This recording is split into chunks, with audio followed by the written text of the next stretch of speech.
The year was 1975. The then Prime Minister Indira Gandhi declared a state of emergency. India is Indira. And Indira is India.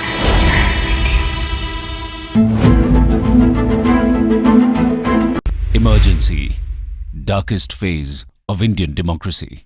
Indira Gandhi की हत्या एक ऐतिहासिक घटना है जो भारतीय राजनीति और इतिहास में हमेशा याद की जाएगी।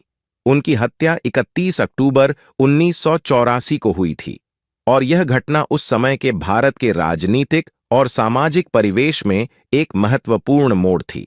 इंदिरा गांधी भारत की पहली महिला प्रधानमंत्री थीं।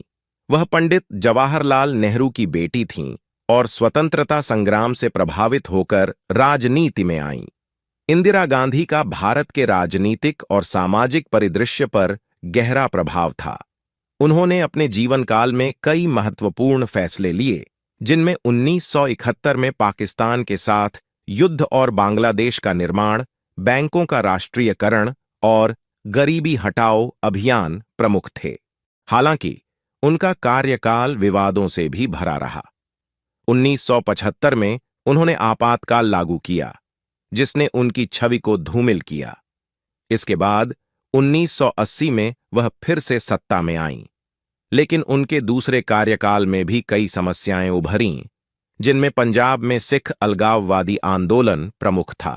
पंजाब की स्थिति और ऑपरेशन ब्लू स्टार 1970 और 1980 के दशक में पंजाब में सिख अलगाववादी आंदोलन जोर पकड़ रहा था।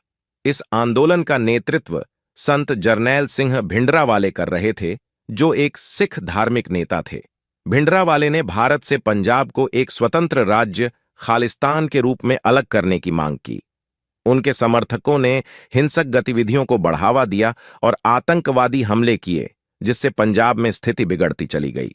भिंडरावाले और उनके समर्थकों ने अमृतसर के स्वर्ण मंदिर को अपना मुख्यालय बना लिया था। स्वर्ण मंदिर सिखों का सबसे पवित्र धार्मिक स्थल है और वहां हथियारबंद आतंकियों का जमावड़ा होना भारतीय सरकार के लिए एक गंभीर चुनौती बन गया। इस स्थिति से निपटने के लिए इंदिरा गांधी ने जून 1984 में ऑपरेशन ब्लू स्टार का आदेश दिया, जिसमें भारतीय सेना ने स्वर्ण मंदिर पर धावा बोला और आतंकियों को मार गिराया। हालांकि इस ऑपरेशन के दौरान स्वर्ण मंदिर को भी भारी क्षति पहुंची, जिससे सिख समुदाय में गहरा आक्रोश पैदा हुआ। 31 अक्टूबर 1984 की सुबह इंदिरा गांधी अपनी आधिकारिक निवास पर थीं। उन्हें उसी दिन एक ब्रिटिश टेलीविजन चैनल के लिए इंटरव्यू देना था और वे अपने घर के बगीचे में चल रही थीं। उनके साथ उनके निजी सचिव R.K. धवन और कुछ अन्य सहयोगी भी थे। बीनते सिंह और सतवंत सिंह, जो उनके सुरक्षा गार्ड थे, उनके सामने थे। जैसे ही इंदिरा गांधी उनके पास पहुंची, बीनते सिंह ने अपनी सर्विस रिवॉल्वर से उन पर गोलियां चलाईं। उन्होंने 5 गोलियां दागीं, जिनमें से 3 गोलियां इंदिरा गांधी को लगीं। इसके बाद सतवंत सिंह ने अपनी सब मशीन गन से उन पर 25 से ज्यादा गोलियां चलाईं।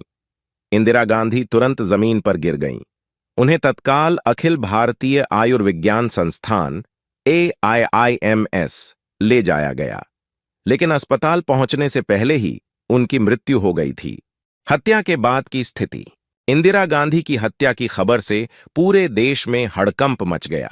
देश में सिख विरोधी दंगे भड़क उठे, खासकर दिल्ली में, जहां हजारों सिखों की हत्या कर दी गई और उनके घरों और दुकानों को जला दिया गया। इस हिंसा में कई निर्दोष लोग मारे गए और देश में सामाजिक ताने बाने को भारी क्षति पहुंची। इंदिरा गांधी की हत्या के तुरंत बाद उनके बेटे राजीव गांधी ने देश की बागडोर संभाली और प्रधानमंत्री बने।